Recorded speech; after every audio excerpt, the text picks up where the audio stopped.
생명과학 36번째 시간으로 유전자 이상에 대해서 강의를 시작하도록 하겠습니다.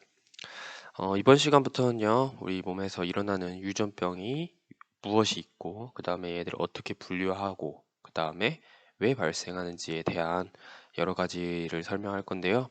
우선은 그 첫 번째로 이번 시간은 유전적 요인에 의한, 즉 유전자 이상에 의한 질병에 대해서 한번 알아보도록 하겠습니다.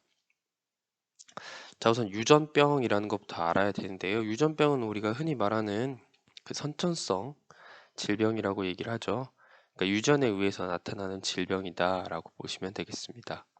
우리가 흔히 이제 우성이든 열성이든 간에 우리 부모로부터 염색체를 하나씩 받고 그 과정에서 이제 유전자도 받는데요. 그 유전자가 이제 부모 세대에서는 여러 가지 요인에 의해서 발현되지 않다가 자손에서는 이제 발현될 수도 있죠. 예를 들어 부모가 열성 유전자를 갖고 있는 상황에서 이제 열성 유전자를 자손에게 둘 다 물려주게 되면 열성 표현형이 발현하는 것처럼요.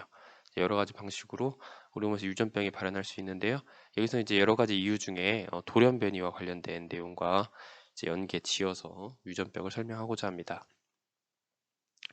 자, 우선은 교과서에서 유전병의 원인 어떻게 설명하는지 볼게요. 자, DNA 변화가 일어나면 유전 정보의 변화가 일어나서 새로운 형질이 나타나 돌연변이가 일어난다. 네.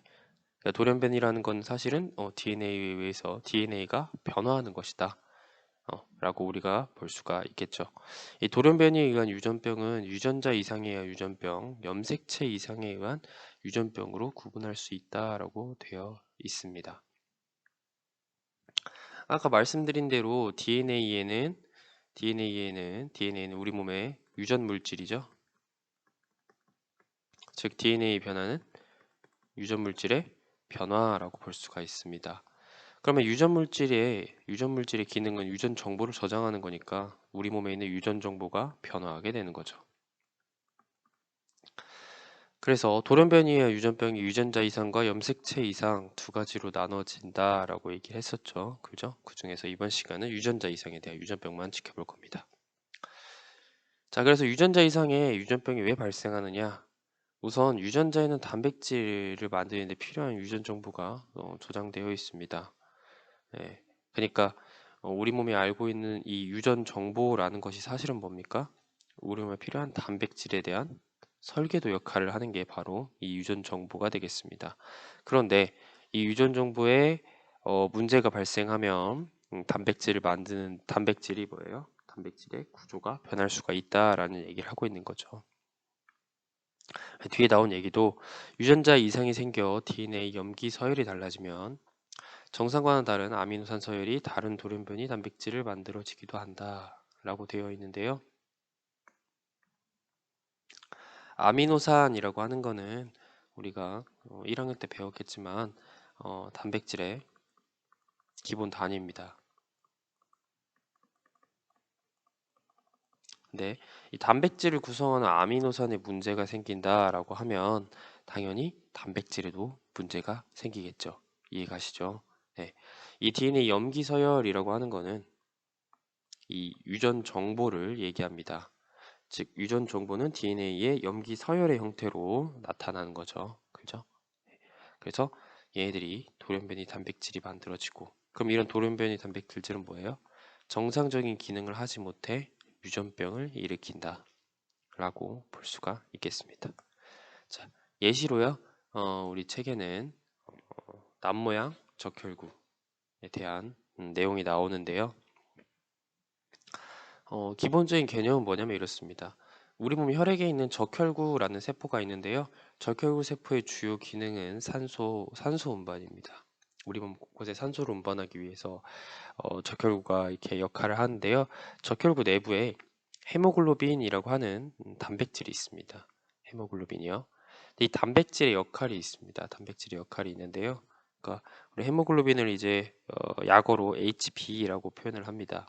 정확한 명칭은 헤모글로빈입니다. 이 헤모글로빈의 역할은 뭐냐면 적혈구 있죠. 이 적혈구 내에서 산소를 운반합니다. 근데 이 헤모글로빈이 단백질이거든요. 그럼 이 단백질을 만드는 우리 몸에 유전자도 존재합니다. 헤모글로빈을 만드는. 근데 이제 적혈구가 붉은색을 띠고 있잖아요. 예, 그 이유가 뭐냐라고 하면 이 철을 포함하고 있습니다.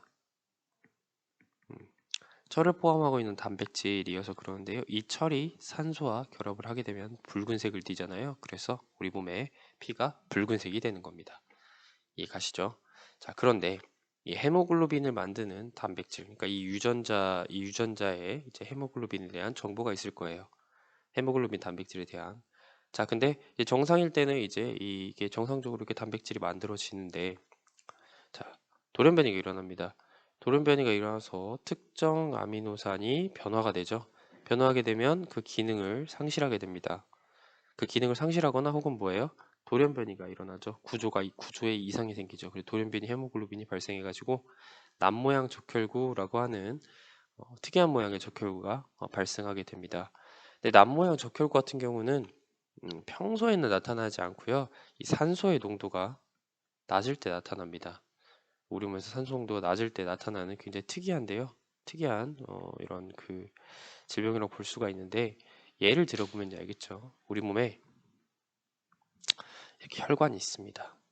이 혈관 안에 이제 우리 몸에 이제 그 이런 이제 둥글둥글한 적혈구가 이렇게 지나다니죠. 그죠? 자, 그래서 이런 식으로 이제 이런 식으로 이 적혈구가 이 혈관을 정상 적혈구는 둥글둥글 하니까요. 이 혈관을 이렇게 지나다닐 수가 있습니다. 우리가 이제 두꺼운 혈관이라면 이제 적혈구에 이게 문제가 되지는 않지만 굉장히 얇은 그러니까 그러니까 적혈구가 하나가 겨우겨우 지나갈 정도의 굉장히 작은 굉장히 지름이 좁은 모세혈관도 있어요. 우리 몸의 곳곳에. 자, 그런데 만약에 이 남모양 적혈구가 됐다. 모양이 어떻게 돼 있어요? 이렇게 굽어 있잖아요. 이런 식으로 굽어 있죠. 이렇게. 자, 그래서 얘네 같은 경우는 무슨 일이 일어나냐면요. 이렇게 혈관이 있으면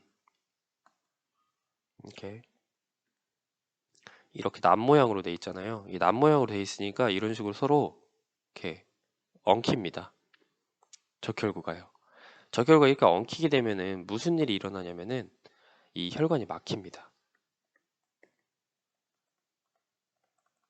혈관이 막히거나 혹은 좁아지죠. 그러면은 혈류에 문제가 생기고 이 과정에서 혈전이 생성되기도 하고 그러면서 이제 다양한 이제 순환계와 관련된 질병을 일으키게 됩니다. 이게 우리가 알고 있는 남모양 적혈구의 그 단점이죠. 자, 그래서 나타나는 유전적 질병 중에 하나가 뭐냐면 남모양 적혈구 빈혈증입니다.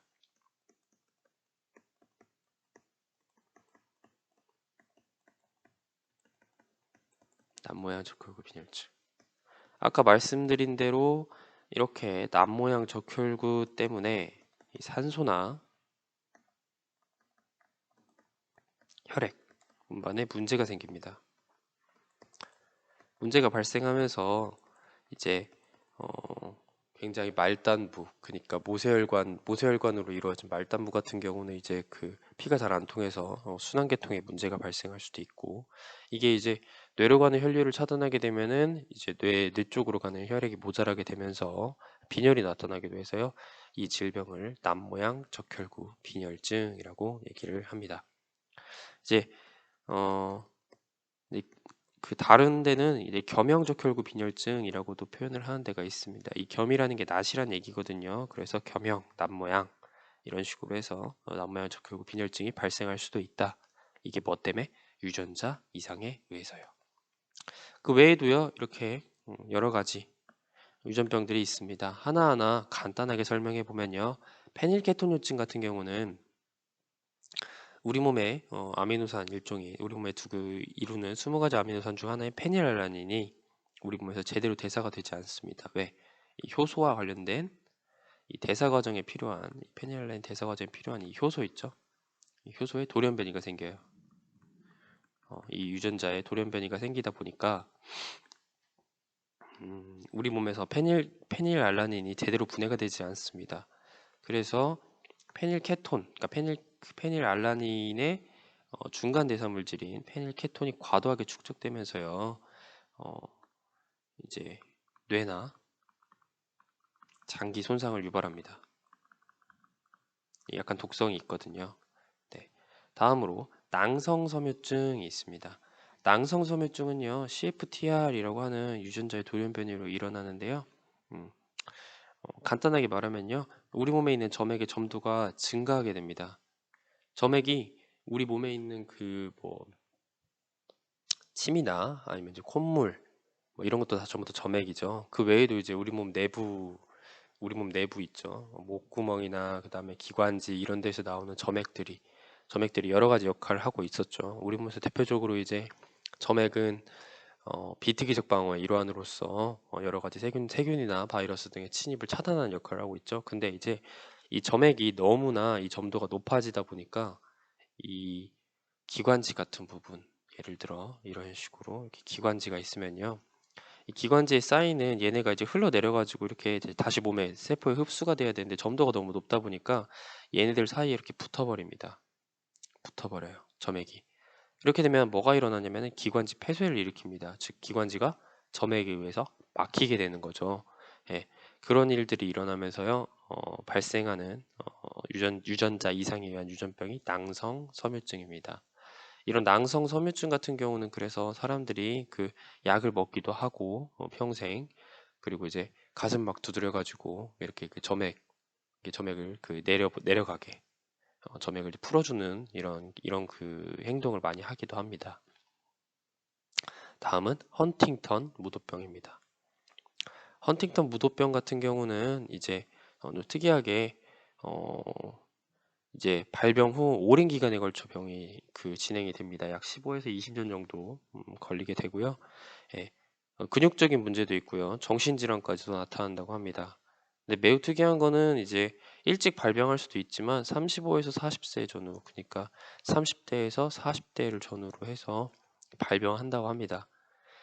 어, 굉장히 이제 그러니까 평생 쉽게 말하면 30살, 40살까지 살았는데 평생 이 유전병을 갖고 있는지 모르고 있다가 그때 갑자기 발병하면 알게 되는 거죠. 그렇기 때문에 보통 이제 인간의 생애 주기에서 대부분 이제 그 40대 정도가 되면 이미 자손을 남긴 사람들이 많은데 이 자손까지도 전달이 되는 거죠. 특이한 건 이 질환은 우성 유전 질환이라는 점입니다. 그러니까 이런 이제 헌팅턴 무도병에 의해서 이제 그 본인의 몸을 못 가누거나 그리고 정신적인 질환이 나타나기도 하는 여러 가지 방식으로 나타나는 유전자 이상에 의한 유전병이 되겠습니다.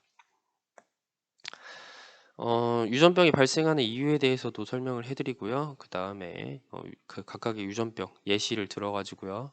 남모형 적혈구 빈혈증을 예시로 유전병이 발생한 이유도 설명했고 그 외에 여러 가지 유전병들에 대해서도 설명을 했습니다. 흔히 말하는 유전병에 오늘 배운 거는 이제 유전자 이상에 의한 유전병만 설명을 해드렸죠. 그죠? 근데 이제 유전자 이상에 의한 유전병 같은 경우는 유전자는 우리 눈에 보이는 게 아니잖아요. 예, 그렇기 때문에 핵형 검사, 그러니까 염색체를 검사하는 거죠. 우리 몸에 있는 핵형, 그러니까 염색체 수, 모양, 크기 이런 거. 핵형 검사로는 알 수가 없습니다. 정말 유전자 검사를 해야겠죠. 그렇죠? 핵형이라는 건 염색체 수, 모양, 크기를 검사하는 거니까 알 수가 없습니다. 이런 거 잘 알아두시고 유전자 이상에 의한 유전병이 이런 게 있구나라는 정도만 알아두시면 충분하겠습니다. 네, 이것으로 유전자 이상에 의한 질병에 대한 강의를 마치도록 하겠습니다.